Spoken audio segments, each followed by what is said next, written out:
If A is a 3x3 non-singular matrix such that A into A transpose is equal to A transpose into A and B is equal to A inverse into A transpose, then B into B transpose find करना है, ठीक है ना। इसकी ये किसके equal है, okay.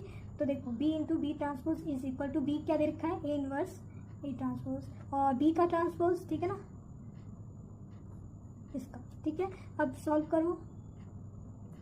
अब हमें पता है कि ए बी का ट्रांसपोज किसके इक्वल होता है, बी ट्रांसपोज, ठीक है, ए ट्रांसपोज के इक्वल होता है ना, ठीक है। बी का ट्रांसपोज इंटू ए के ट्रांसपोज के इक्वल होता है। तो यहाँ पे मैं लिख सकती हूँ ना ऐसे, ठीक है। अब देखो सॉल्व करो। अब ये किसके इक्वल होता है, ए के इक्वल होता है, राइट, ठीक है।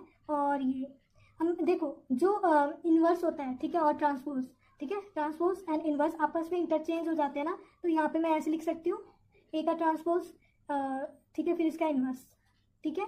ये जो हमें गिवन क्या है, ये ए इंटू ए का ट्रांसपोज किसके इक्वल है, A transpose into A, right, ठीक है।